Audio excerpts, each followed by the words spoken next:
매니저님이 그러시던데 이모님 때문에 매장 평가 떨어진대. 점심시간 직전 쉬는 공간에서 음료를 마시고 있는데 젊은 알바생 두 명의 대화가 귓가에 꽂혔습니다. 제 손에 들고 있던 종이컵이 휘어졌고 뜨거운 음료수가 손등으로 흘러내렸지만 느껴지지 않았습니다. 진짜요? 나이 드신 분 뽑으면 안 되는 거 아니에요? 매니저가 그런 말을 직원들에게 했다는 것이 제가 이곳 평가를 떨어뜨리는 존재라는 것이 믿고 싶지 않았습니다. 63살 인생에서 처음으로 시작한 일이었는데 제가 민폐였던 건가요? 유니폼을 처음 입는 순간 제 손이 미세하게 떨리고 있었습니다. 평생 집안일만 해온 63살 인생에서 처음으로 입어보는 작업복이었고 거울 속 낯선 제 모습이 어색하게만 느껴졌습니다. 작업복에는 낯선 명찰이 달려 있었고 김순자라는 제 이름이 플라스틱 위에 박혀 있었습니다. 남편이 쓰러진 지 석 달, 병원비와 생활비를 감당할 길이 없어서 처음으로 밖에 나서기로 결심했습니다.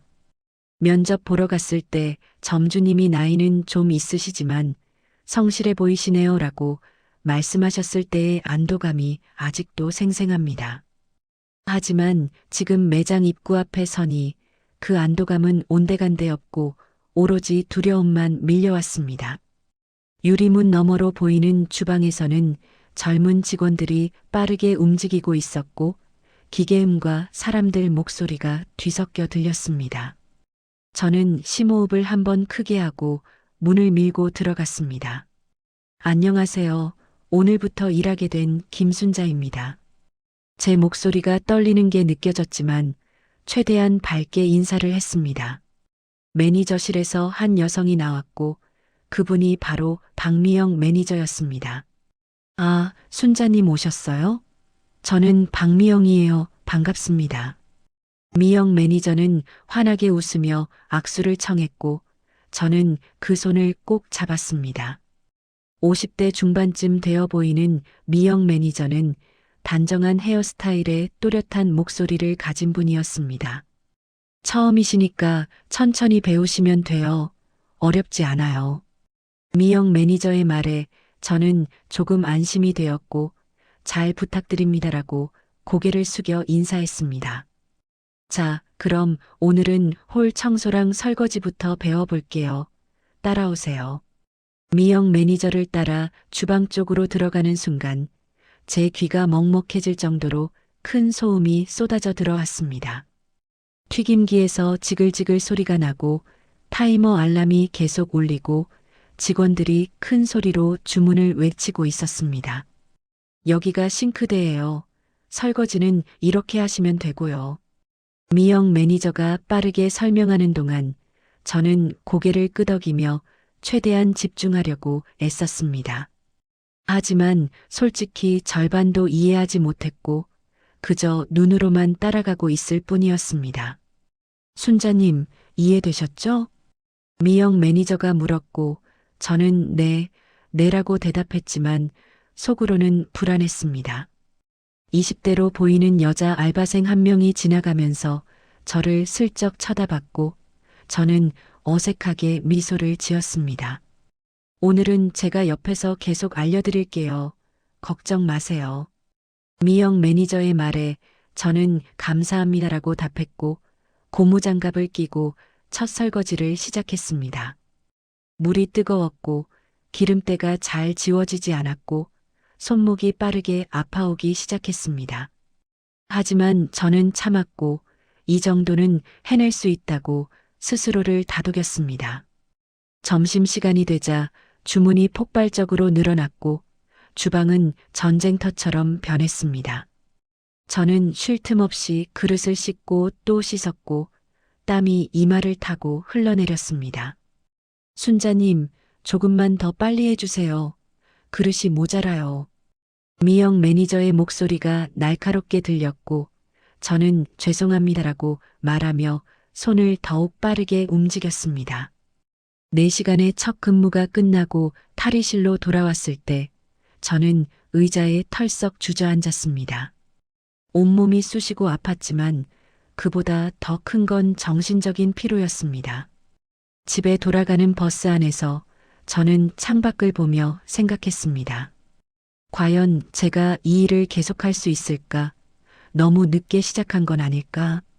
하지만 아픈 남편 생각이 떠올랐고 저는 고개를 저으며 다짐했습니다. 해낼 수 있다고, 해내야만 한다고. 일주일이 지났고 저는 여전히 매장의 리듬에 적응하지 못하고 있었습니다. 매일 아침 5시에 일어나 남편 아침을 차리고 서둘러 매장으로 향했습니다. 아침 7시부터 오후 2시까지 7시간의 근무는 제 63살 몸에는 너무나 버거웠습니다.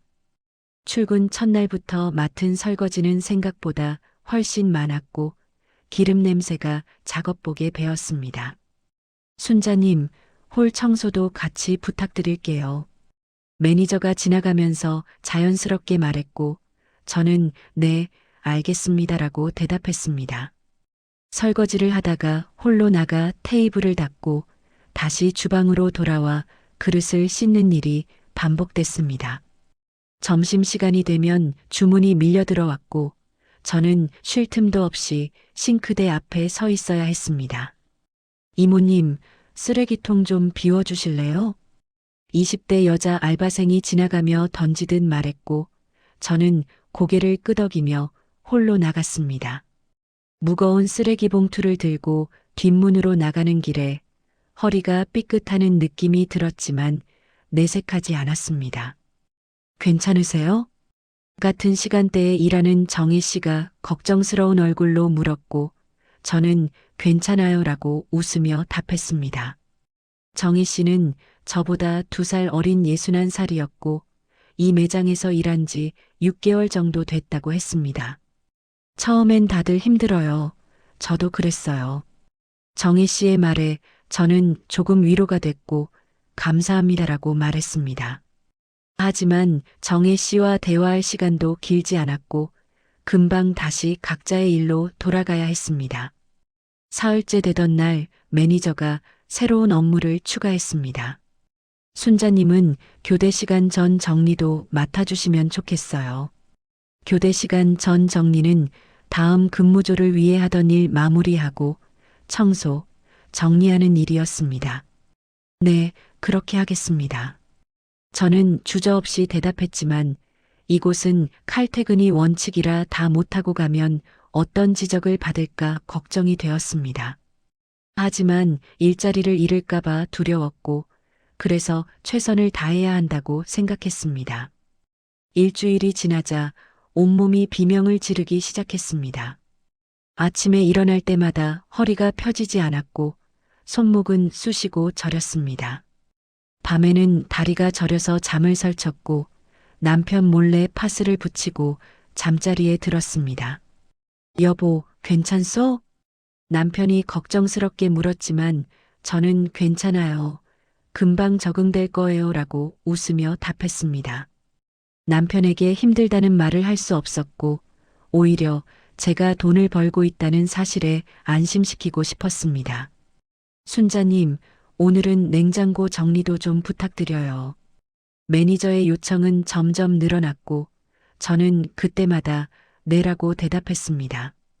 다른 알바생들은 정해진 일만 하는데 유독 저에게만 추가 업무가 계속 생기는 것 같았습니다. 하지만 저는 그게 당연하다고 생각했고 신입인 제가 더 열심히 해야 민폐가 안 된다고 믿었습니다. 어느 날 오후 정희 씨가 쉬는 시간에 조용히 말했습니다. 순자 씨, 너무 무리하지 마세요. 그 말에 눈물이 날 것 같았지만 저는 꾹 참고 괜찮아요라고 답했습니다. 퇴근길 버스 안에서 저는 창밖을 보며 생각했습니다. 이 정도는 견딜 수 있다고, 조금만 더 버티면 익숙해질 거라고. 하지만 왜인지 가슴 한구석이 답답했고 그 답답함이 무엇인지는 아직 알지 못했습니다. 2주째가 되자 매니저의 태도에서 미묘한 변화가 느껴지기 시작했습니다. 순자님, 오늘 오전에 재고 정리 좀 해주실 수 있죠? 매니저가 아침 일찍 저에게 말했고, 저는 네, 그렇게 하겠습니다라고 대답했습니다. 재고 정리는 원래 매니저의 업무였는데 언제부턴가 제 일이 되어 있었습니다. 무거운 박스들을 옮기며 허리가 욱신거렸지만 저는 참았습니다. 이모님, 여기 기름 교체도 좀 부탁드려요. 20대 남자 알바생이 지나가며 말했고 저는 고개를 끄덕였습니다. 뜨거운 기름을 다루는 건 위험한 일이었지만 거절할 수 없었습니다. 설거지, 홀 청소, 재고 정리, 기름 교체, 쓰레기 처리까지 제 업무는 하루가 다르게 늘어났습니다. 순자님, 지금 설거지 하시는 거 맞죠? 그럼 홀은 누가 닦아요? 매니저의 목소리에는 날이 서 있었고 저는 당황해서 죄송합니다. 지금 바로 하겠습니다라고 말했습니다. 설거지를 멈추고 홀로 뛰어나갔지만 그 사이 그릇은 더 쌓여만 갔습니다. 점심시간이 끝나고 잠깐 쉬는 시간, 정희 씨가 조용히 다가왔습니다. 순자 씨, 너무 많이 시키는 거 아닌가요? 정희 씨의 말에 저는 고개를 저었고 괜찮아요. 제가 좀 느려서 그래요라고 답했습니다. 아니에요. 순자 씨가 느린 게 아니라 일을 너무 많이 주는 거예요. 정혜 씨가 안타까운 표정으로 말했지만 저는 웃으며 신입이니까요라고 말했습니다. 사실 속으로는 정혜 씨의 말이 맞다는 걸 알고 있었지만 인정하고 싶지 않았습니다. 어느 날 오전 매니저가 사무실로 저를 불렀습니다. 순자님, 잠깐 얘기 좀 할게요.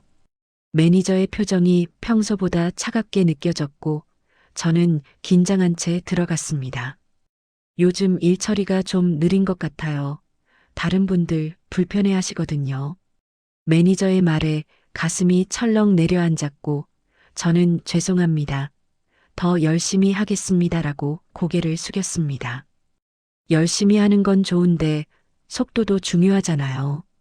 좀 더 빨리 움직여 주셨으면 좋겠어요. 매니저의 말은 정중했지만 그 속에는 차가운 날이 숨어 있었습니다. 사무실을 나오며 저는 눈물이 날 것 같았지만 꾹 참았습니다. 화장실에 들어가 거울을 보니 피곤에 찌든 제 얼굴이 낯설게 느껴졌습니다. 더 빨리, 더 열심히. 저는 속으로 되뇌며 다시 주방으로 향했습니다. 그날 오후 20대 여자 알바생 2명이 쉬는 공간에서 대화하는 소리가 들렸습니다. 이모님 진짜 느리시지 않아? 맨날 우리가 뒤처리해야 돼. 그러게, 나이 들어서 오시면 좀 빨리빨리 하셔야지. 저는 그 소리를 듣고 가던 길을 멈췄고 손에 들고 있던 쟁반이 덜컥거렸습니다. 숨을 깊게 들이마시고 모르는 척 지나갔지만 가슴속이 무너져 내리는 것 같았습니다. 퇴근 후 집에 돌아와서도 그 말들이 귀에 맴돌았고 저녁을 차리면서도 손이 떨렸습니다. 여보, 오늘 많이 힘들었소? 남편이 물었지만 저는 아니에요. 괜찮아요라고 웃으며 답했습니다. 남편에게 이런 이야기를 할 수 없었고 혼자 견뎌야 한다고 생각했습니다. 밤에 잠자리에 누워서도 잠이 오지 않았고 천장을 보며 생각했습니다. 정말 내가 느린 걸까? 내가 민폐를 끼치고 있는 걸까? 아니면 이게 원래 일하는 곳의 모습인 걸까? 답은 나오지 않았고 그저 내일 더 빨리 움직여야겠다는 다짐만 했습니다. 새벽에 깨어 시계를 보니 4시였고 더 이상 잠들 수 없었습니다. 일어나서 거실로 나와 창밖을 보니 어둠 속에서 아침이 천천히 밝아오고 있었습니다. 저는 그 어둠 속에 앉아 오늘도 견뎌야 한다고, 그래야만 한다고 스스로에게 말했습니다. 3주째가 되자 매장 안 분위기가 확연히 달라진 게 느껴졌습니다. 20대 알바생들이 제 앞을 지나갈 때면 웃음을 멈추고 저를 힐끗 보고는 다시 속삭이기 시작했습니다. 이모님, 이거 좀 치워주세요. 말투는 공손했지만 그 눈빛에는 무언가 차가운 것이 담겨 있었습니다. 어느 날 오전 교대 공지 게시판에 다음 주 일정이 올라왔습니다. 다른 직원들 이름은 모두 있었지만 제 이름만 빠져 있었습니다. 당황해서 매니저를 찾아갔고 저 다음 주 일정에 제 이름이 없는데요 라고 조심스럽게 물었습니다. 아, 순자님? 깜빡했네요. 나중에 추가할게요. 매니저는 무심하게 대답했지만 저는 그게 정말 깜빡한 걸까 의문이 들었습니다. 점심시간 직전 쉬는 공간에서 음료를 마시고 있는데 젊은 알바생 2명의 대화가 들렸습니다. 매니저님이 그러시던데 이모님 때문에 매장 평가 떨어진대. 진짜요? 나이 드신 분 뽑으면 안 되는 거 아니에요? 제 손에 들고 있던 종이컵이 휘어졌고 음료수가 손등으로 흘러내렸습니다. 숨을 참고 그 자리를 빠져나왔지만 가슴이 터질 것처럼 답답했습니다. 화장실에 들어가 거울을 보니 얼굴이 하얗게 질려 있었습니다. 매니저가 그런 말을 믿고 싶지 않았지만 점점 더 많은 일들이 제 의심을 확신으로 바꿔놓고 있었습니다. 그날 오후 매니저가 전체 직원 회의를 소집했습니다. 요즘 매장 청결도 점수가 떨어지고 있어요. 다들 좀 더 신경 써주세요. 매니저는 말하면서 저를 힐끗 쳐다봤고 다른 직원들도 제 쪽을 슬쩍 보았습니다. 제가 청소를 제대로 못한다는 암시였고 모두가 그걸 알아챘습니다. 회의가 끝나고 자리로 돌아가는데 누군가 제 뒤에서 작게 웃는 소리가 들렸습니다. 정희 씨가 쉬는 시간에 제 옆으로 다가와 앉았고 순자 씨 힘들죠? 라고 조용히 물었습니다. 저는 고개를 저으며 괜찮아요 라고 답했지만 목소리가 떨렸습니다. 다들 너무한 것 같아요. 순자 씨가 제일 열심히 일하는데. 정희 씨의 말에 눈물이 날 것 같았지만 저는 참았습니다. 저 때문에 정희 씨까지 곤란해지면 안 되잖아요. 정희 씨는 아무 말 없이 제 손을 꼭 잡아줬고 그 따뜻함에 가슴이 더 아팠습니다. 이튿날 출근하니 제 사물함 문이 열려 있었습니다. 안에 넣어둔 개인 물건들이 어지럽게 흩어져 있었고 명찰이 바닥에 떨어져 있었습니다. 누가 일부러 그런 건지 아니면 실수인지 알 수 없었지만 기분이 참담했습니다. 주방에서 일하는 동안 20대 남자 알바생이 제 옆을 지나가며 일부러 팔꿈치로 제 어깨를 쳤습니다. 아, 죄송해요. 그는 무표정하게 사과했지만 미안한 기색은 전혀 없었습니다. 점심시간이 지나고 정리를 하는데 제가 닦아놓은 테이블 위에 누군가 일부러 음료를 쏟아놓았습니다. 이모님, 여기 더러운데요. 젊은 여자 알바생이 지나가며 말했고 저는 네, 지금 닦겠습니다라고 대답했습니다. 다시 테이블을 닦으며 저는 생각했습니다. 이게 정말 제 잘못일까 아니면 누군가 의도적으로 저를 몰아내려는 걸까? 퇴근 시간이 되어 옷을 갈아입는데 20대 알바생들이 탈의실에서 이야기하는 소리가 들렸습니다. 매니저님 말이 맞는 것 같아. 나이 드신 분들은 속도가 너무 느려.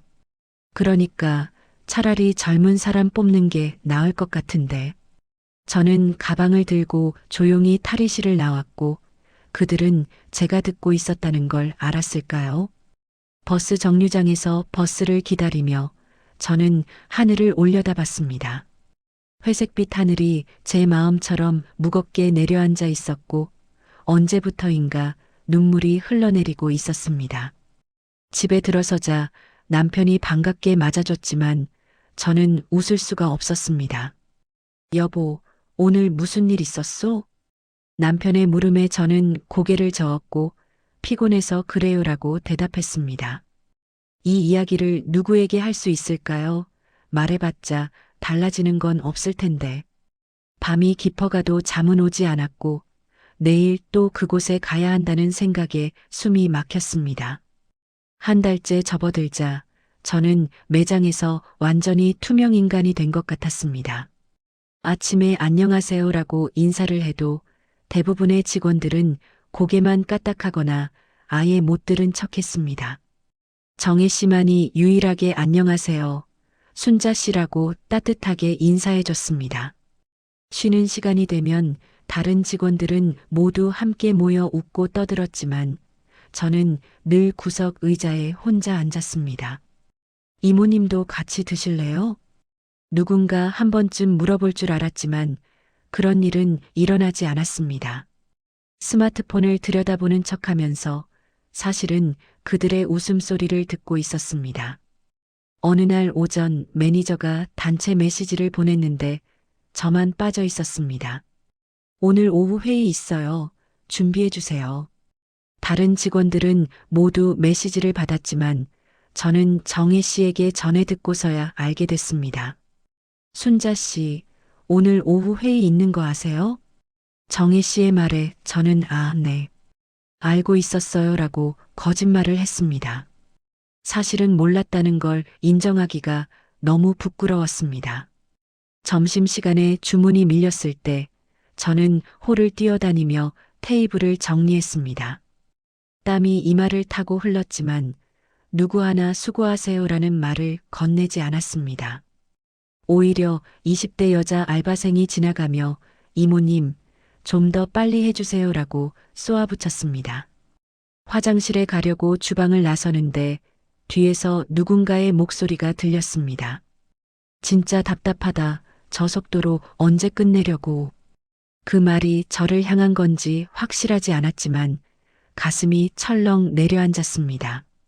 거울 앞에 서서 얼굴을 씻으며 저는 제 눈을 똑바로 쳐다봤습니다. 언제부턴가 눈빛에서 생기가 사라지고 그저 지친 노인의 얼굴만 남아 있었습니다. 오후에 매니저가 저를 사무실로 불렀고 또다시 긴장한 채 들어갔습니다. 순자님, 요즘 다른 직원들이랑 잘 지내시는 거 맞아요? 매니저의 질문에 저는 잠시 말문이 막혔고, 네, 잘 지내고 있습니다라고 겨우 대답했습니다. 그런데 제가 듣기론 순자님이 좀 소통이 안 되신다고 하더라고요. 매니저의 말에 저는 눈을 크게 떴고 제가 소통이 안 된다고요? 라고 되물었습니다. 다른 직원들이 말 걸어도 대답을 잘 안 하신다던데 팀워크가 중요한 곳이잖아요. 제가 먼저 인사해도 무시당하는데 오히려 제가 소통을 안 한다니 기가 막혔습니다. 죄송합니다. 앞으로 더 노력하겠습니다. 하지만 저는 그렇게 말할 수밖에 없었고 고개를 숙이고 사무실을 나왔습니다. 점심 먹은 후 설거지를 하는데 싱크대 옆에 놓인 청소 도구들이 모두 사라져 있었습니다. 이모님, 청소 도구 찾으세요? 창고에 있을 거예요. 20대 남자 알바생이 무심하게 말했지만 분명 어제까지만 해도 여기 있었습니다. 창고까지 가서 도구를 가져오는 동안 설거지는 더 쌓였고 저는 더 바빠졌습니다. 이런 일들이 우연일까요? 아니면 계획된 괴롭힘일까요? 오후 2시 교대 시간이 다가오자 저는 서둘러 정리를 시작했습니다. 하지만 갑자기 매니저가 나타나 순자님, 오늘은 3시까지 남아서 일 좀 더 해주세요라고 말했습니다. 네. 하지만 오늘은 일정대로라면 다른 직원이 급하게 빠져서요. 이해해 주세요. 매니저는 제 말을 끊고 돌아섰고 저는 할 말을 잃었습니다. 1시간을 더 일하고 탈의실로 들어갔을 때 다른 직원들은 이미 모두 퇴근한 후였습니다. 텅 빈 탈의실에 혼자 앉아 있으니 고립감이 뼛속까지 파고들었습니다. 버스에 올라 창밖을 보며 저는 생각했습니다. 내가 이 일을 계속할 수 있을까? 아니, 계속해야만 할까? 하지만 남편의 병원비와 생활비를 생각하면 그만둘 수가 없었습니다. 집에 도착해 현관문을 열고 들어서는데 온몸에 힘이 쭉 빠졌습니다. 남편이 늦었네요. 무슨 일 있었소? 라고 물었지만 저는 일이 좀 밀려서요라고 답했습니다. 저녁을 차리면서도 손이 떨렸고 그릇을 놓다가 바닥에 떨어뜨리고 말았습니다. 깨진 그릇 조각을 줍다가 눈물이 뚝 떨어졌습니다.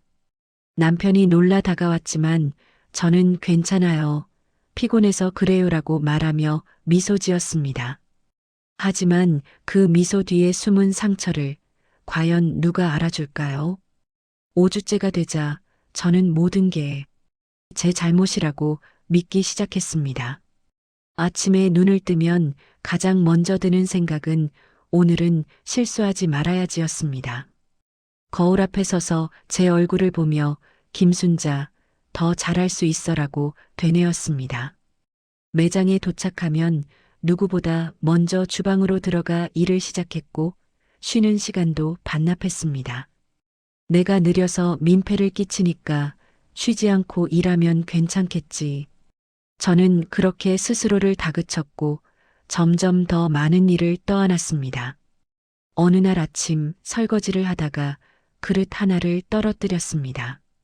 쨍그랑 소리와 함께 그릇이 바닥에서 산산조각 났고 주방 안이 순간 조용해졌습니다. 이모님 또 깨셨어요? 이번 주만 3번째인데. 20대 여자 알바생의 말에 저는 얼굴이 화끈거렸고 죄송합니다라고 고개를 숙였습니다. 사실 이번 주에 깬 건 이번이 처음이었지만 저는 반박할 용기가 없었습니다. 매니저가 나타나 깨진 그릇을 내려다봤고 순자님, 좀 더 조심해 주세요라고 차갑게 말했습니다. 네, 정말 죄송합니다. 저는 무릎을 꿇고 조각들을 주우며 손이 베일까 조심했지만 결국 손가락 끝이 베었습니다. 피가 나왔지만 아프다고 말할 수 없었고 조용히 화장실로 가서 물로 씻었습니다. 거울 속 제 모습은 초라하기 그지없었고 왜 이렇게 못하냐라는 말이 절로 나왔습니다. 점심시간 전 홀 청소를 하는데 테이블 하나를 빠뜨렸습니다. 이모님, 여기 안 닦으셨는데요? 20대 남자 알바생이 지적했고 저는 죄송합니다. 지금 바로 하겠습니다라고 뛰어갔습니다. 분명히 다 닦았다고 생각했는데 제가 놓친 걸까요? 아니면 누가 일부러 더럽힌 걸까요? 하지만 그런 생각 자체가 피해망상 같아서 저는 고개를 저으며 스스로를 탓했습니다. 쉬는 시간에 정희 씨가 다가와 순자 씨, 너무 자책하지 마세요라고 말했습니다. 제가 실수가 많아서요. 나이도 있고 손도 느리고. 저는 웃으며 말했지만 정희 씨는 안타까운 표정으로 저를 바라봤습니다. 순자 씨는 실수가 많은 게 아니에요. 너무 많은 일을 하고 계신 거예요. 정희 씨의 말이 맞을 수도 있지만 저는 그렇게 생각하고 싶지 않았습니다. 제 탓으로 돌리는 게 더 편했고 그러면 제가 노력해서 바꿀 수 있다고 믿을 수 있었으니까요. 오후에 재고 정리를 하다가 무거운 박스를 들다 허리를 삐끗했습니다.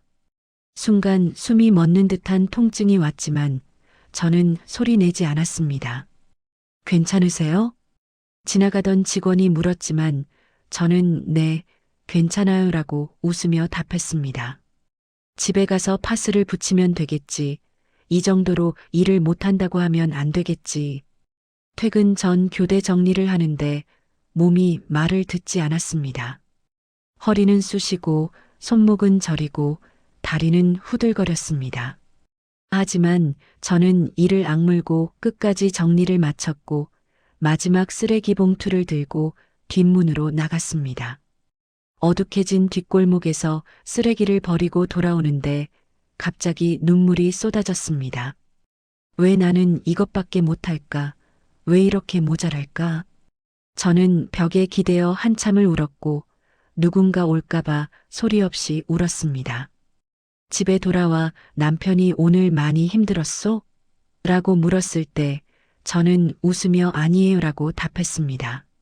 하지만 저녁을 차리다가 감자를 까다가 칼이 미끄러져 손가락을 또 베었습니다. 여보, 괜찮소? 남편이 놀라 달려왔지만 저는 괜찮아요. 조심성이 없어서 그래요라고 말했습니다. 밤에 침대에 누워서도 잠이 오지 않았고 천장을 보며 하루를 되짚었습니다. 어디서부터 잘못된 걸까? 내가 뭘 더 잘해야 할까? 매니저님 말씀대로 내가 팀워크가 부족한 걸까? 내가 소통을 못하는 걸까? 새벽 2시 저는 일어나 메모장을 펼쳤고 내가 고쳐야 할 점이라고 제목을 적었습니다. 더 빨리 움직이기, 실수 줄이기, 웃으며 대답하기, 먼저 인사하기. 목록은 점점 길어졌고 저는 그걸 보며 다짐했습니다. 내일은 더 잘할 수 있을 거라고, 이 목록대로만 하면 인정받을 수 있을 거라고. 하지만 가슴 깊은 곳에서는 작은 목소리가 속삭였습니다. 정말 다 내 잘못일까? 그 목소리를 저는 애써 외면했고 눈을 감았습니다. 6주째 접어든 어느 월요일 아침, 저는 침대에서 일어날 수가 없었습니다. 온몸이 쇠로 된 것처럼 무겁고 허리를 조금만 움직여도 칼로 찌르는 듯한 통증이 왔습니다. 시계를 보니 새벽 5시, 일어나야 할 시간인데 몸이 말을 듣지 않았습니다. 여보, 괜찮소? 남편이 걱정스럽게 물었지만 저는 괜찮아요. 금방 일어날게요라고 억지로 웃었습니다. 이를 악물고 일어나 욕실로 향했지만 거울 속 제 얼굴은 창백하기 그지없었습니다. 눈 밑은 시커멓게 멍들어 있었고 볼은 푹 꺼져서 다른 사람 같았습니다. 이러다 정말 쓰러지는 거 아닐까? 하지만 그 생각을 떨쳐내고 남편 아침을 차리기 위해 부엌으로 갔습니다. 매장에 도착했을 때 몸 상태는 더 나빠져 있었고 서 있는 것조차 힘들었습니다. 안녕하세요. 인사를 했지만 목소리가 떨렸고 정혜 씨가 깜짝 놀라며 다가왔습니다. 순자 씨, 얼굴이 왜 이래요? 많이 아파 보이는데. 정혜 씨의 말에 저는 고개를 저었고 괜찮아요. 그냥 좀 피곤해서요라고 답했습니다. 하지만 설거지를 시작한 지 1시간도 안 돼서 눈앞이 빙글빙글 돌기 시작했습니다. 싱크대를 붙잡고 버텼지만 다리에 힘이 풀리며 주저앉을 것 같았습니다. 이모님 괜찮으세요? 20대 여자 알바생이 물었지만 저는 손을 저으며 네, 괜찮아요라고 말했습니다. 점심시간이 되자 주문이 폭발적으로 늘어났고 저는 쉴 틈 없이 움직여야 했습니다. 그릇을 나르다가 갑자기 가슴이 조이며 숨이 막혀왔고 한쪽 벽에 기대어 숨을 골랐습니다. 제발 조금만 더 버텨. 저는 속으로 기도하듯 중얼거리며 다시 일터로 향했습니다. 오후 1시쯤 무거운 쓰레기 봉투를 들고 뒷문으로 가던 중이었습니다. 갑자기 세상이 기울어지는 것 같았고 저는 벽을 짚었지만 그대로 주저앉고 말았습니다. 쓰레기 봉투가 바닥에 떨어지며 내용물이 쏟아졌고 저는 그 자리에 앉은 채 움직일 수 없었습니다. 순자 씨, 정혜 씨가 달려와 저를 붙잡았고 괜찮아요? 병원 가야 되는 거 아니에요? 라고 물었습니다. 아니에요. 괜찮아요. 잠깐 어지러웠을 뿐이에요. 저는 정혜 씨의 부축을 받아 겨우 일어섰지만 다리가 후들거렸습니다. 순자 씨, 이러다 큰일 나요. 매니저한테 말씀드려서 일찍 가세요. 정혜 씨가 간곡하게 말했지만 저는 고개를 저었습니다. 아니에요. 괜찮아요. 조금만 쉬면 괜찮을 거예요. 하지만 매니저는 이미 그 광경을 보고 있었고 차가운 표정으로 다가왔습니다. 순자님, 일하기 힘드시면 오늘은 그만 가셔도 돼요. 매니저의 말은 배려처럼 들렸지만 그 눈빛은 달랐습니다. 이것 봐, 나이 든 사람은 역시 안 되는구나. 그런 메시지가 담겨 있는 것 같아서 저는 다급하게 말했습니다. 아니에요. 괜찮습니다. 계속 일할 수 있어요. 그래요? 그럼 쓰레기부터 정리하세요. 매니저는 돌아섰고 저는 무릎을 꿇고 흩어진 쓰레기들을 주었습니다. 손이 떨려서 제대로 집히지도 않았지만 저는 계속 주었습니다. 정혜 씨가 옆에서 함께 도와줬고 순자 씨, 제발 무리하지 마세요라고 속삭였습니다. 퇴근 후 집에 돌아오는 버스 안에서 저는 창밖도 보지 못하고 눈을 감았습니다. 몸 여기저기가 아파서 어디가 제일 아픈지도 모를 지경이었습니다. 집에 도착해 현관문을 열고 들어서자마자 저는 그대로 거실 소파에 쓰러졌습니다. 여보, 남편이 놀라 달려왔지만 저는 눈을 뜰 힘도 없었습니다. 남편이 제 이마에 손을 대더니 열이 나는 것 같소. 병원 가야 하는 거 아니오? 라고 말했습니다. 아니에요. 괜찮아요. 그냥 좀 누워 있으면 돼요. 저는 겨우 그 말만 하고 침대로 가서 쓰러지듯 누웠습니다. 남편이 해열제를 가져왔지만 약을 먹고 나서도 열은 내려가지 않았습니다. 밤새 뒤척이며 악몽을 꿨고 매니저와 젊은 직원들이 저를 둘러싸고 손가락질하는 꿈이었습니다. 새벽 4시에 깨어났을 때 온몸은 땀으로 젖어 있었고 침대 시트까지 축축했습니다. 내일도 가야 해. 가지 않으면 안 돼.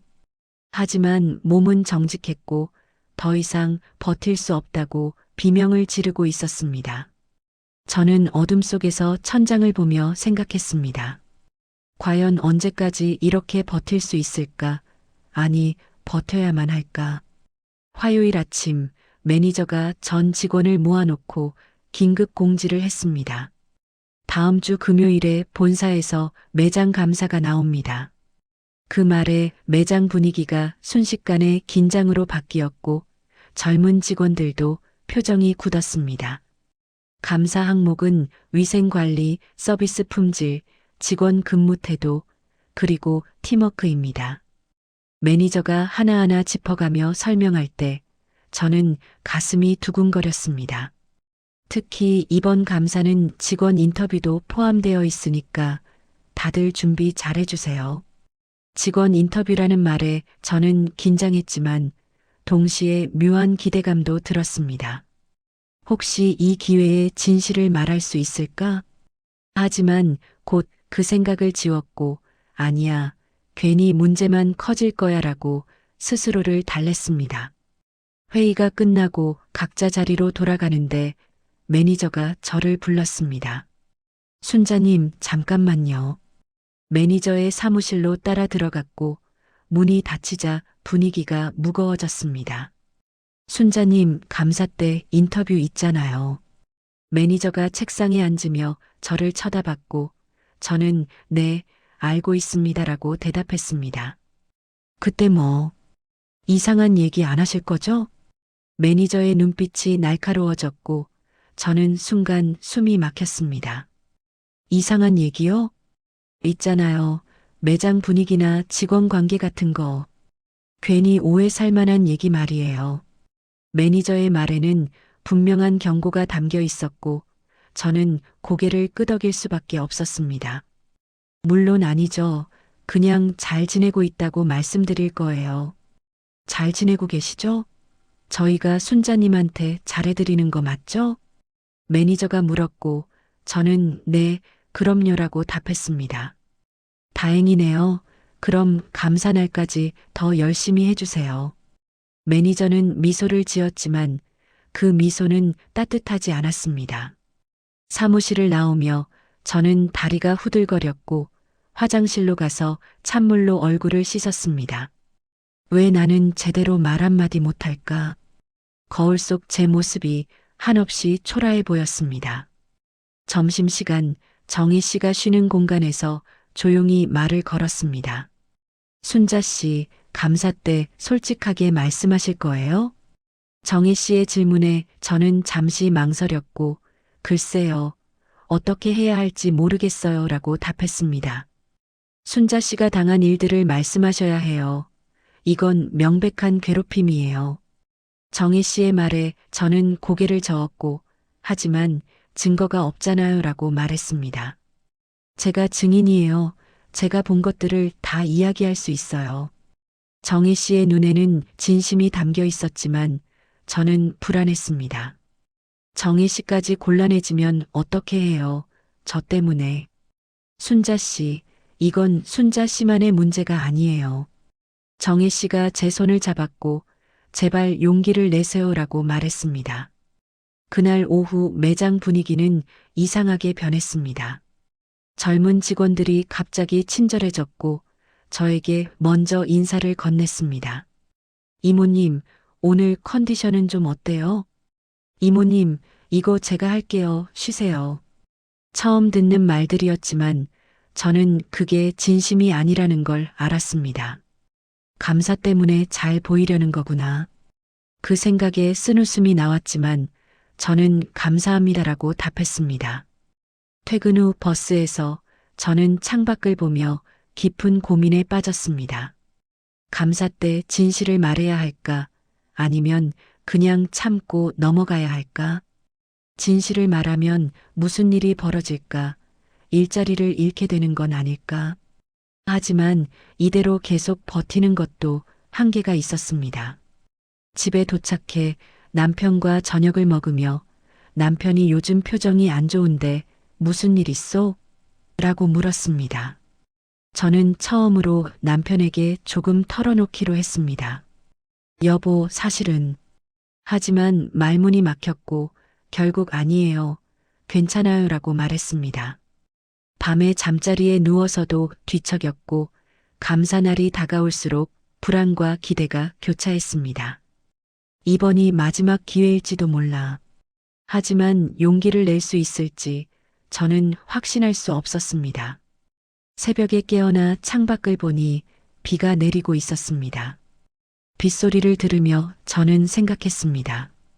과연 일주일 후 저는 어떤 선택을 하게 될까요? 감사를 사흘 앞둔 화요일 아침 매니저가 저를 다시 사무실로 불렀습니다. 순자님 앉으세요. 매니저의 표정이 평소보다 더 차갑게 느껴졌고 저는 긴장한 채 의자에 앉았습니다. 요즘 매장 청결도 점검을 했는데 문제가 좀 있더라고요. 매니저가 서류 하나를 제 앞에 내밀었고 거기에는 청소 미흡 구역 목록이 적혀 있었습니다. 이 구역들이 전부 순자님 담당인데 다 체크가 안 되어 있어요. 서류를 보니 제가 맡은 곳도 있었지만 분명 다른 직원 구역도 섞여 있었습니다. 그런데 이 중에 제가 담당하지 않는 곳도 순자님이 교대 전 정리 맡으시잖아요. 그럼 전체적으로 확인하셔야죠. 매니저는 제 말을 잘랐고 저는 할 말을 잃었습니다. 감사 나오기 전에 이 문제를 해결해야 하는데 순자님이 책임지셔야 할 것 같아요. 매니저의 말에 가슴이 답답해졌지만 저는 네, 알겠습니다라고 고개를 숙였습니다. 그리고 이거 사인 좀 해주세요. 매니저가 또 다른 서류를 내밀었고 업무 미흡에 대한 경고 확인서라고 적혀 있었습니다. 이건 뭔가요? 형식적인 거예요. 그냥 확인했다는 표시만 하시면 돼요. 매니저는 무심하게 말했지만 저는 불안했습니다. 제가 좀 읽어봐도 될까요? 빨리 사인하세요. 저도 바빠요. 매니저의 재촉에 저는 떨리는 손으로 펜을 들었지만 선뜻 사인할 수 없었습니다. 이거 사인하면 어떻게 되는 건가요? 그냥 경고받았다는 기록만 남는 거예요. 크게 문제될 건 없어요. 하지만 매니저의 눈빛은 저를 압박하고 있었고 저는 결국 사인을 했습니다. 사무실을 나오며 저는 손이 떨렸고 내가 방금 뭘 한 거지? 라는 생각이 들었습니다. 점심시간에 정희 씨에게 그 이야기를 했고 정희 씨는 깜짝 놀랐습니다. 순자 씨, 그거 사인하시면 안 되는 건데요. 왜요? 매니저님이 형식적인 거라고. 형식적인 게 아니에요. 그게 나중에 순자 씨 책임이라는 증거가 되는 거예요. 정혜 씨의 말에 저는 얼굴이 하얗게 변했고 그럼 어떡해요? 라고 물었습니다. 지금이라도 취소할 수 있는지 물어보세요. 하지만 저는 용기가 나지 않았고 매니저님한테 어떻게 다시 가요라고 말했습니다. 그날 오후 매니저가 전체 회의를 소집했습니다. 감사 준비 상황 점검하겠습니다. 각자 맡은 구역 청결도 확인해 주세요. 직원들이 자기 구역을 확인하는 동안 매니저는 저를 힐끗 쳐다봤습니다. 순자님 담당 구역은 제가 직접 확인했는데 많이 부족하더라고요. 전체 직원 앞에서 지적을 당하자 저는 얼굴이 화끈거렸습니다.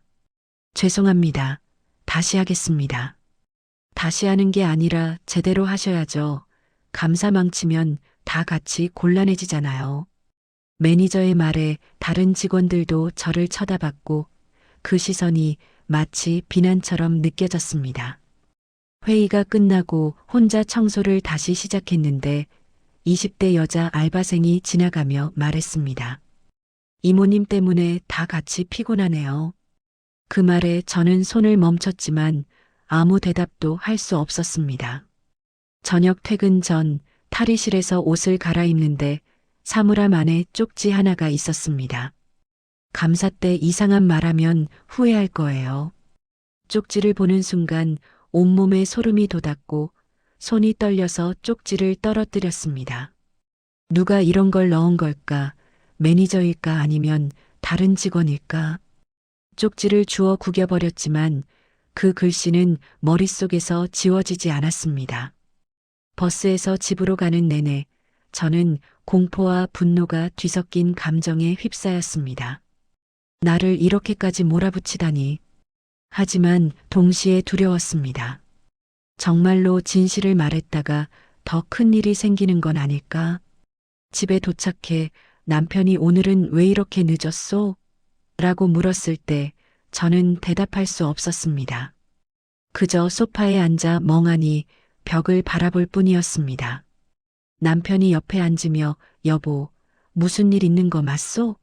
라고 물었고 저는 고개를 저었습니다. 아니에요. 아무 일도 없어요. 하지만 가슴속에서는 비명이 터져 나오고 있었습니다. 도와줘요. 누군가 저를 좀 도와주세요. 밤에 잠들지 못하고 천장을 보며 저는 생각했습니다. 이틀 후면 감사가 오는데 과연 저는 어떤 선택을 하게 될까요? 진실을 말할 용기를 낼 수 있을까요? 아니면 이대로 무너지게 될까요?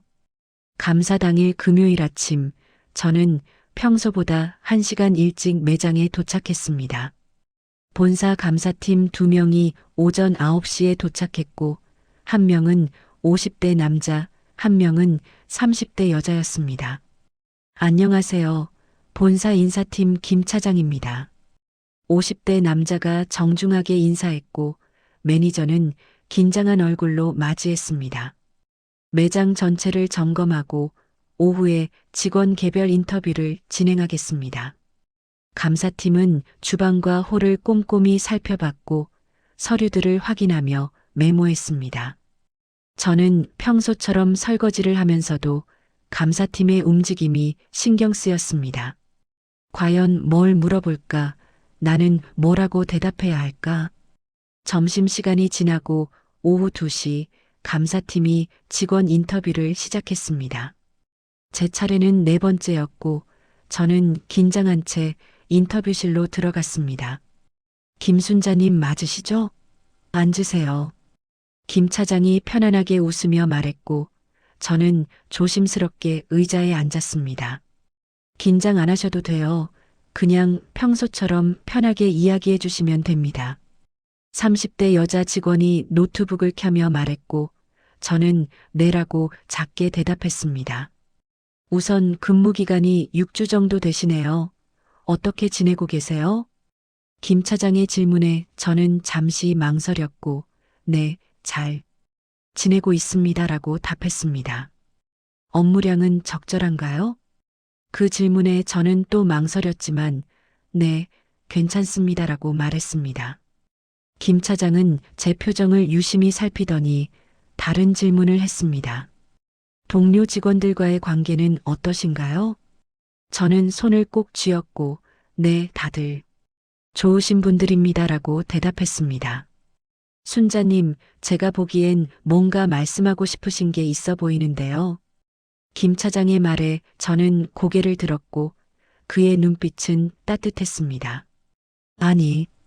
아니에요. 하지만 목소리가 떨렸고 눈물이 차오르는 게 느껴졌습니다. 순자님, 여기서 하시는 말씀은 비밀이 보장됩니다. 솔직하게 말씀해 주세요. 김 차장의 말에 저는 입술을 깨물었고 눈물이 뚝 떨어졌습니다. 저는 말문이 막혔지만 김 차장은 조용히 기다려줬습니다. 제가 일을 못해서 그런 건지 아니면 저만 유독 힘든 건지 모르겠어요. 그 말과 함께 눈물이 쏟아졌고 저는 손으로 얼굴을 가렸습니다. 어떤 점이 힘드셨나요? 김 차장이 조심스럽게 물었고 저는 떨리는 목소리로 하나씩 털어놓기 시작했습니다. 과도한 업무 전가, 공지에서 이름 빠뜨리기, 단체 메시지 누락, 사물함 훼손, 험담. 말하는 동안 계속 눈물이 났지만 저는 멈추지 않았습니다. 그리고 사흘 전에 경고 확인서에 사인을 하라고 하셨는데 제대로 읽지도 못하고 했어요. 김 차장과 여자 직원이 눈빛을 주고받았고 그 서류 보여주실 수 있으세요? 라고 물었습니다. 아마 매니저실에 있을 거예요. 인터뷰가 끝나고 나오는데 정혜 씨가 복도에서 기다리고 있었습니다. 순자 씨, 괜찮아요? 정혜 씨가 걱정스럽게 물었고 저는 말했어요. 다 말했어요 라고 답했습니다. 정혜 씨의 차례가 되었고 30분 후 나온 정혜 씨는 단호한 표정이었습니다. 저도 제가 본 것 전부 다 이야기했어요. 그날 오후 4시 감사팀이 매니저를 불렀습니다. 매니저실 문이 닫혔지만 안에서 목소리가 새어나왔습니다. 이 경고 확인서는 정당한 절차 없이 작성된 겁니다. 직원들 증언에 따르면 업무 배분이 공정하지 않았다는 지적이 있습니다. 김 차장의 목소리는 단호했고 매니저의 변명하는 목소리가 들렸습니다. 1시간 후 감사팀이 전체 직원을 모았습니다. 오늘 감사 결과 몇 가지 문제점이 발견되었습니다. 김 차장이 말했고 매장 분위기가 긴장으로 가득 찼습니다. 특히 직원 간 업무 배분과 관리 방식에 대해 개선이 필요합니다. 매니저의 얼굴이 굳어졌고 저를 향한 눈빛이 차갑게 식었습니다. 앞으로 이 부분에 대해 본사에서 지속적으로 모니터링할 예정입니다. 감사팀이 떠난 후 매장은 무거운 침묵에 잠겼습니다. 매니저는 사무실로 들어가 문을 닫았고 다른 직원들은 저를 힐끗힐끗 쳐다봤습니다. 퇴근 시간이 되어 탈의실로 갔는데 사물함 문에 또 쪽지가 붙어 있었습니다. 고자질쟁이. 하지만 이번에는 무섭지 않았습니다. 쪽지를 떼어내 쓰레기통에 버리고 저는 가방을 들고 매장을 나섰습니다. 버스 안에서 창밖을 보며 저는 처음으로 가슴이 후련했습니다. 내가 해냈어. 진실을 말했어. 하지만 동시에 불안했습니다. 이제 어떻게 될까? 월요일에 출근하면 어떤 일이 벌어질까? 주말이 지나고 월요일 아침 저는 두려움 반 기대 반으로 매장에 도착했습니다. 하지만 매니저는 출근하지 않았고 대신 본사에서 임시 관리자가 파견되어 있었습니다. 박미영 매니저는 당분간 휴직 처리되었습니다. 40대 남자 임시 관리자가 직원들에게 공지했고 매장은 술렁였습니다. 혹시 그 일 때문인가요? 젊은 알바생 하나가 조심스럽게 물었지만 관리자는 개인 사정입니다라고만 답했습니다. 이틀 후 수요일 오후 정희 씨가 저를 조용히 불렀습니다. 순자 씨, 제가 좀 알게 된 게 있어요. 정희 씨는 주변을 살피며 작은 목소리로 말했습니다. 매니저님이 사실 5년 전에도 이 프랜차이즈에서 일했었대요. 네, 그게 무슨... 그때는 매니저가 아니라 파트타임 알바였대요. 우리처럼요. 정혜 씨의 말에 저는 눈이 커졌고, 그럼 어떻게 매니저가 된 거예요? 라고 물었습니다. 다른 매장에서 다시 시작해서 올라온 거래요. 근데 문제는 정혜 씨가 잠시 말을 멈췄다가 이어갔습니다. 그때 매니저님도 50살 넘어서 처음 일을 시작했는데 젊은 직원들한테 엄청 괴롭힘 당했대요. 제 가슴이 철렁 내려앉았고 괴롭힘을요? 라고 되물었습니다. 네, 그때 당시 매니저가 나이 든 사람은 느리다고 자꾸 뭐라 했대요. 결국 해고됐대요. 정혜 씨의 말을 듣는 순간 복잡한 감정이 밀려왔습니다. 그럼 매니저님도 나처럼 당했던 거구나. 며칠 후 금요일 저녁 퇴근하려는데 매장 앞에 누군가 서 있었습니다. 매니저였습니다. 얼굴은 초췌했고 눈가에는 다크서클이 짙게 내려앉아 있었습니다. 순자님 잠깐 이야기 좀 할 수 있을까요? 매니저의 목소리는 떨리고 있었고 저는 망설이다가 고개를 끄덕였습니다. 근처 카페에 앉았고 매니저는 한참 동안 말을 꺼내지 못했습니다. 제가 사과드리러 왔어요.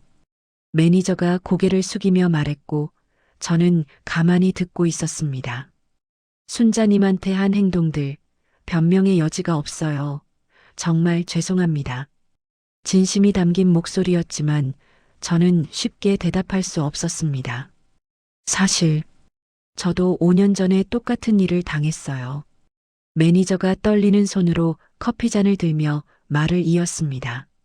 남편이 사업 실패하고 저도 50이 넘어서 처음 알바를 시작했어요. 매니저의 목소리에 감정이 섞여 들어갔고 눈가가 붉어졌습니다. 그때 당시 매니저는 20대였는데 저를 정말 사람 취급도 안 했어요. 매니저는 잠시 말을 멈췄다가 눈물을 닦으며 계속했습니다. 매일 욕먹고 무시당하고 결국 3개월 만에 해고됐어요. 저는 그 이야기를 들으며 가슴이 답답해졌습니다. 그때 너무 분했어요. 나이가 많다는 이유만으로 무시당하는 게. 그래서 다시 시작했어요. 다른 매장에서 바닥부터 이번엔 절대 무시당하지 않겠다고. 매니저의 주먹이 떨리고 있었고 저는 그 손을 보며 복잡한 심경이었습니다. 근데 제가 매니저가 되고 나서 순자님을 보는 순간 매니저가 고개를 들어 저를 바라봤고 눈에는 눈물이 가득했습니다. 그때의 제 모습이 보였어요. 그 초라하고 무능력했던 제가. 그게 너무 싫었어요. 인정하고 싶지 않았어요. 매니저의 목소리가 점점 작아졌고 그래서 순자님한테 그렇게 했어요 라고 말했습니다. 카페 안은 조용했고 저는 한참을 아무 말 없이 앉아 있었습니다. 용서해달라는 말은 안 할게요. 자격이 없으니까. 매니저가 일어서며 말했고 정말 죄송합니다라고 깊게 고개를 숙였습니다. 매니저가 카페를 나가고 저는 혼자 창밖을 보며 생각에 잠겼습니다. 피해자가 가해자가 되고 또 다른 피해자를 만드는 거구나. 그 악순환이 너무나 슬프게 느껴졌고 눈물이 흘러내렸습니다. 집으로 가는 버스 안에서 저는 계속 생각했습니다. 매니저를 용서해야 할까 아니면 용서할 수 없는 걸까? 하지만 한 가지는 확실했습니다. 저는 매니저처럼 되고 싶지 않다는 것, 제 상처가 다른 사람을 다치게 하는 무기가 되어서는 안 된다는 것. 매니저와 카페에서 만난 그날 밤, 저는 잠을 이룰 수 없었습니다. 머릿속에서는 지난 6주간의 일들이 주마등처럼 스쳐 지나갔습니다. 차가운 눈빛, 과도한 업무, 험담, 따돌림, 협박 쪽지. 하지만 동시에 매니저의 떨리는 목소리와 눈물도 떠올랐습니다. 그 사람도 나처럼 아팠던 거구나. 하지만 곧 다른 감정이 치솟았습니다. 그렇다고 해서 나한테 그래도 된다는 건가? 저는 벌떡 일어나 거실로 나갔고 어둠 속에서 소파에 앉았습니다. 가슴속에서 뭔가가 끓어오르는 것 같았고 참았던 모든 감정이 폭발할 것만 같았습니다. 다음 날 월요일 출근길 버스 안에서 저는 결심을 했습니다. 오늘 매니저를 만나면 할 말을 해야겠어. 매장에 도착하니 매니저는 이미 복귀해 있었고 여전히 초췌한 얼굴이었습니다. 점심시간이 지나고 저는 용기를 내어 매니저에게 다가갔습니다. 매니저님, 잠깐 이야기 좀 할 수 있을까요? 매니저는 놀란 표정으로 저를 보더니 네, 그러세요라고 대답했습니다. 사무실로 들어가 문을 닫자 저는 심호흡을 했습니다. 지난주에 매니저님 이야기 들었어요. 매니저는 고개를 숙였고 네라고 작게 대답했습니다. 그 일 정말 힘드셨겠어요. 저도 비슷한 일을 겪어봐서 알아요.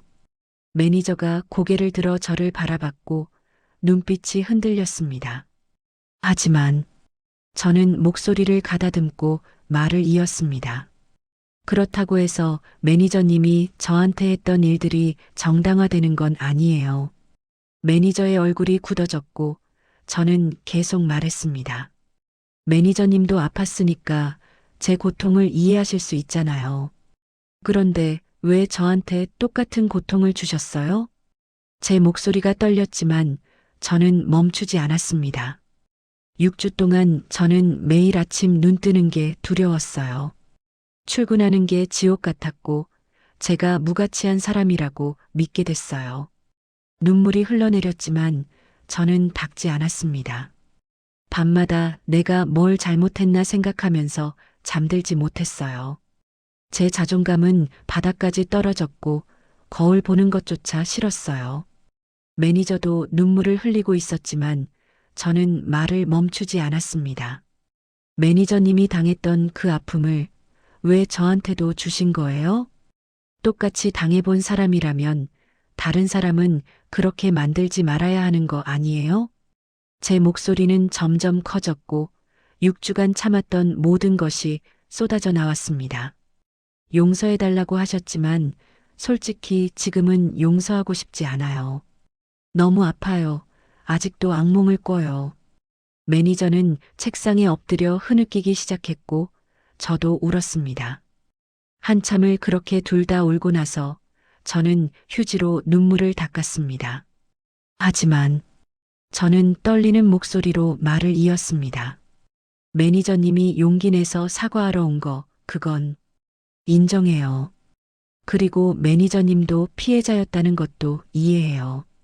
매니저가 고개를 들어 저를 바라봤고 눈은 빨갛게 부어 있었습니다.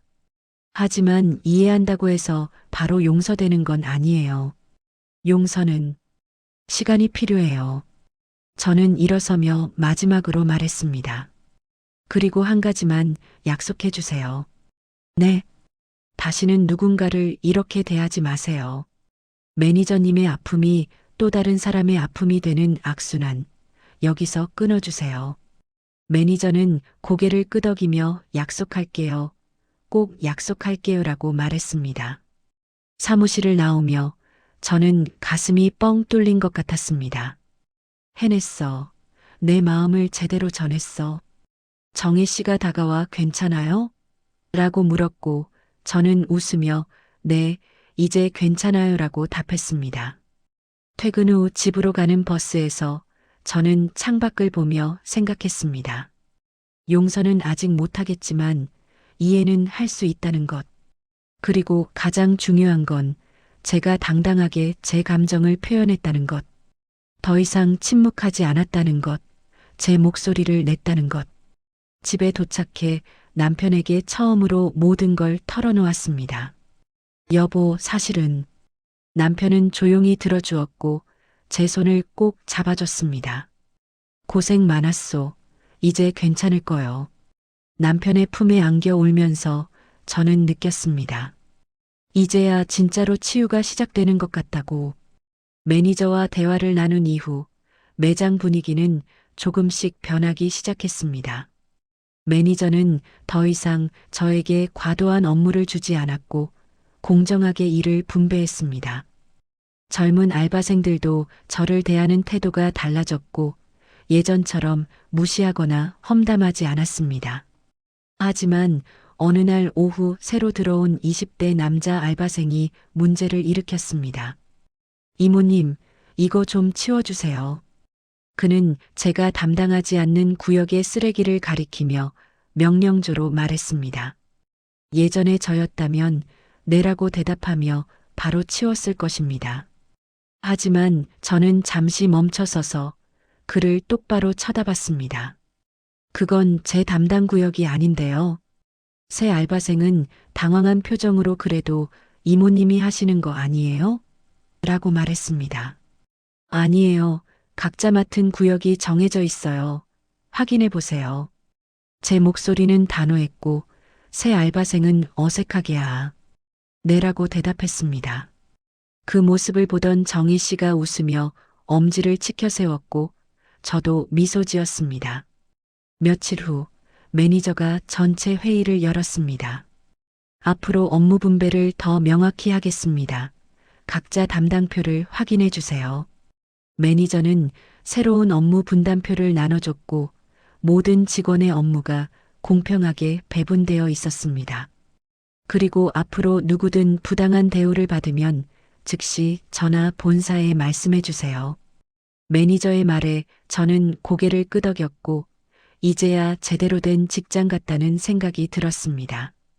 어느 날 점심시간 20대 여자 알바생이 조심스럽게 제게 다가왔습니다. 이모님, 그동안 죄송했어요.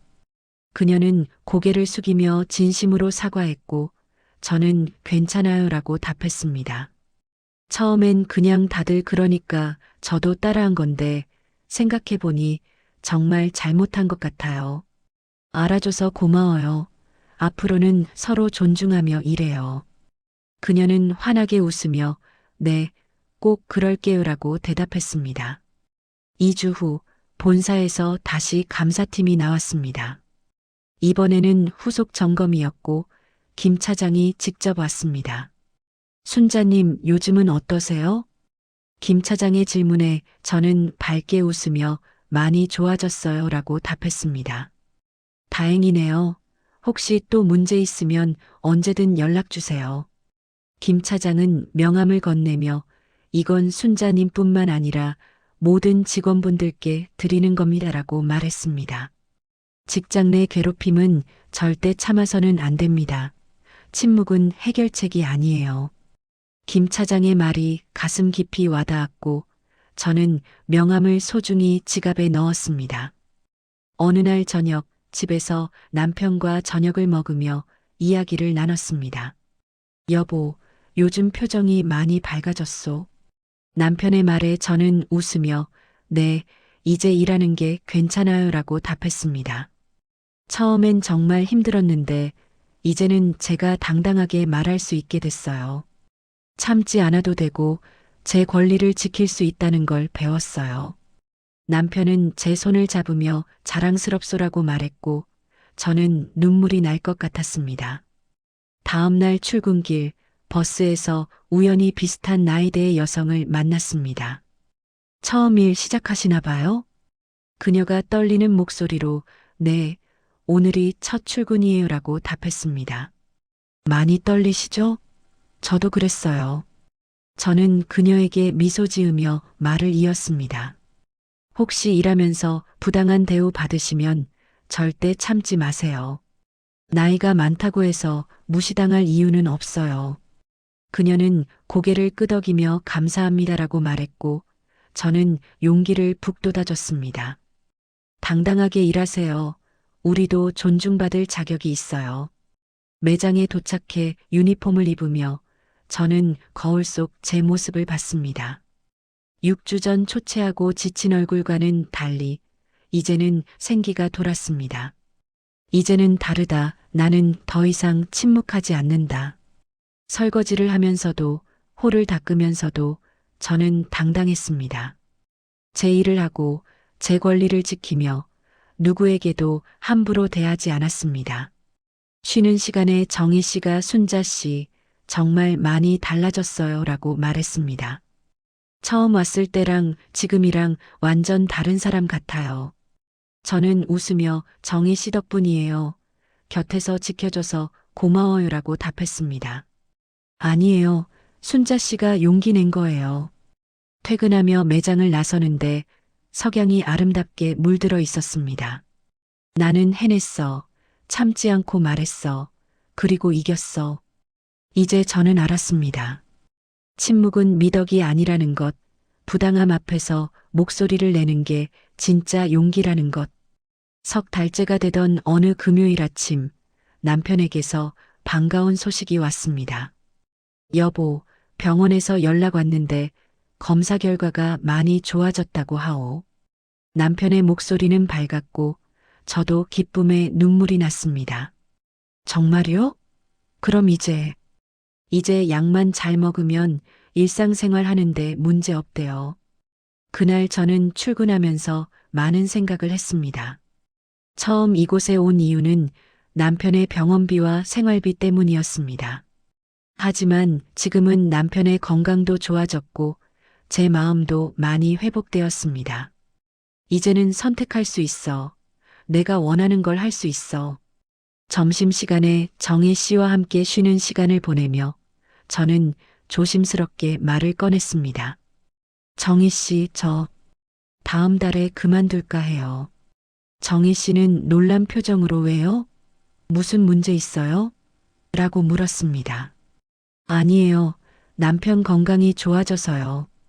그리고 이제는 제가 정말 하고 싶은 일을 찾아보고 싶어요. 정희 씨는 잠시 아쉬운 표정을 짓다가 환하게 웃으며 축하해요. 순자 씨라고 말했습니다.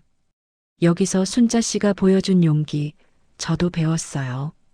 이제 순자 씨 차례예요. 행복하세요. 그날 오후 저는 매니저를 찾아갔습니다. 매니저님, 잠깐 말씀드릴 게 있어요. 매니저는 긴장한 표정으로 무슨 일이세요? 라고 물었습니다. 다음 달 말에 퇴사하려고 해요. 매니저의 얼굴에 놀람과 아쉬움이 스쳐 지나갔고, 순자님, 제가 또 뭘 잘못했나요? 라고 조심스럽게 물었습니다. 아니에요. 남편 건강이 좋아져서 더 이상 일할 필요가 없어졌어요. 저는 미소 지으며 말을 이었습니다. 그리고 이제는 제가 하고 싶었던 일들을 해보려고요. 매니저는 안도의 한숨을 쉬며 다행이에요. 순자님 덕분에 저도 많이 배웠어요. 라고 말했습니다. 순자님이 보여주신 용기와 당당함 잊지 않을게요. 마지막 출근일 직원들이 작은 송별회를 열어줬습니다. 이모님, 그동안 고생 많으셨어요. 젊은 알바생들이 꽃다발을 건네며 진심으로 인사했고 저는 뭉클했습니다.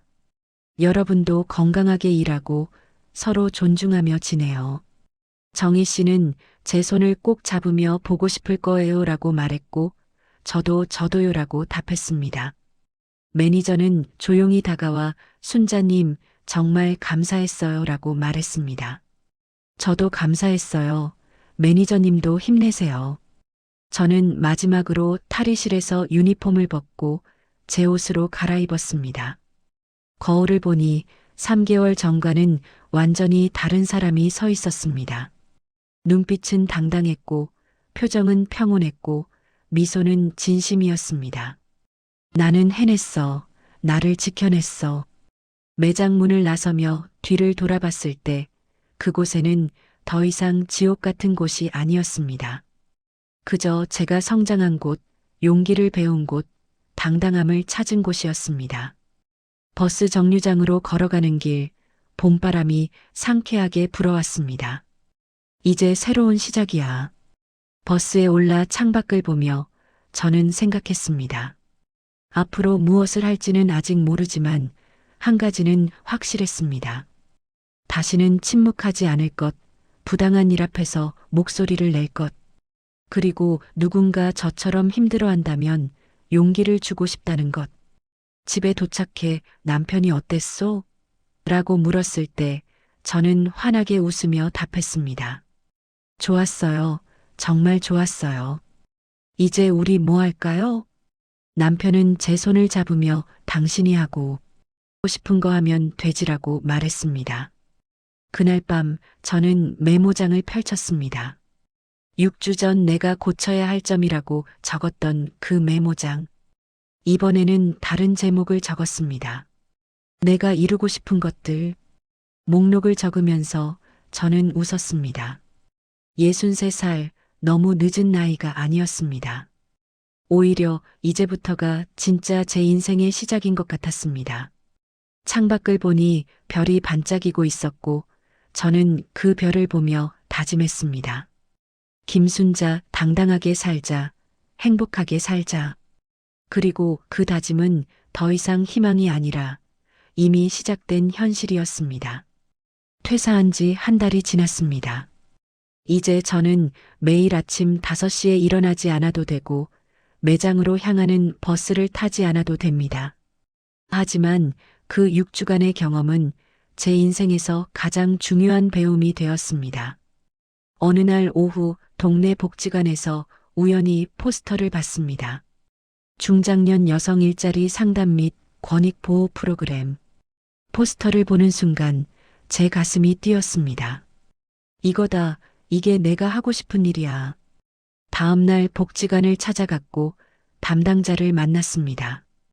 혹시 이 프로그램에서 봉사자를 구하나요? 담당자는 반갑게 네, 경험 있으신 분을 찾고 있었어요 라고 답했습니다. 저는 제 경험을 이야기했고 담당자는 진지하게 들어주었습니다. 순자님 같은 분이 꼭 필요해요. 함께 해주시겠어요? 그렇게 저는 새로운 일을 시작했습니다. 일주일에 이틀 복지관에서 중장년 여성들의 일자리 상담을 돕고 권익보호 교육을 하는 일이었습니다. 처음 상담실에 들어온 60대 여성은 눈물을 흘리며 말했습니다. 일터에서 매일 무시당하는데 참아야 하는 건가요? 그 모습이 6주 전 제 모습과 똑같아서 저는 그녀의 손을 잡았습니다. 아니에요. 참지 않아도 돼요. 나이가 많다고 해서 무시당할 이유는 없어요. 저는 제 경험을 들려줬고 그녀는 눈물을 닦으며 저도 용기 낼 수 있을까요? 라고 물었습니다. 할 수 있어요. 저도 했으니까요. 그리고 당신은 혼자가 아니에요. 우리가 함께 있어요. 그녀는 처음으로 환하게 웃었고 감사합니다라고 말했습니다. 어느 날 저녁 정희 씨에게서 전화가 왔습니다. 순자 씨, 잘 지내세요? 네, 정희 씨도요. 매장은 어때요? 많이 좋아졌어요. 순자 씨가 바꿔놓으신 거예요. 정희 씨의 말에 가슴이 뭉클했고 정희 씨도 힘내세요라고 답했습니다. 주말에 남편과 함께 공원을 산책하며 저는 지난 넉 달을 돌아봤습니다. 여보, 제가 많이 달라졌죠? 남편은 제 손을 잡으며 그럼요. 훨씬 밝아지고 당당해졌소라고 말했습니다. 그때 참 힘들었어요. 하지만 이제는 그 시간이 감사해요. 그 고통이 저를 더 강하게 만들었으니까요.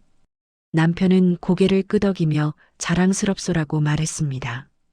복지관에서 강의를 하던 어느 날 한 여성이 질문했습니다.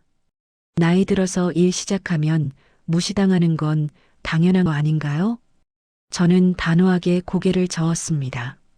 절대 아니에요.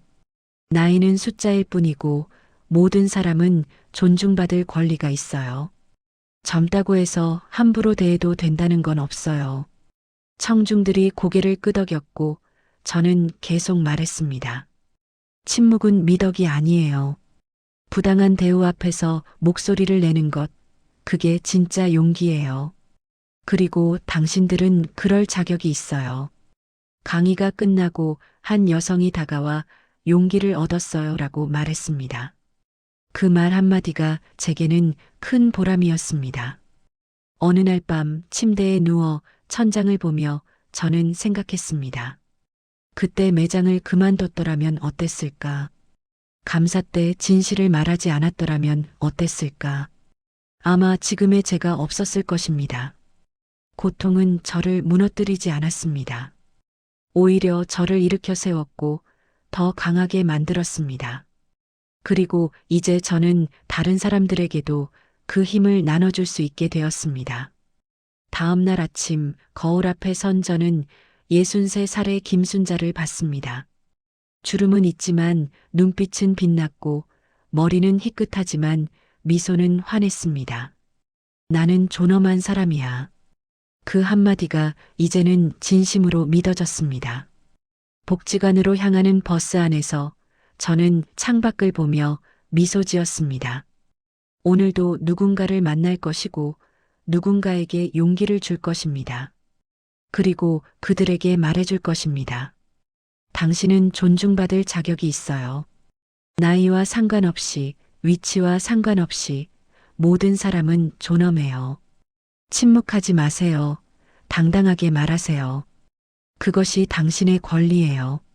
버스가 정류장에 멈췄고 저는 가방을 들고 일어섰습니다. 새로운 하루가 시작되었고 새로운 만남이 기다리고 있었습니다. 6주간의 고통은 이제 제 힘이 되었고 그 힘으로 저는 오늘도 걸어갑니다. 당당하게, 존엄하게, 행복하게. 그리고 그것이 바로 제가 배운 가장 큰 교훈이었습니다.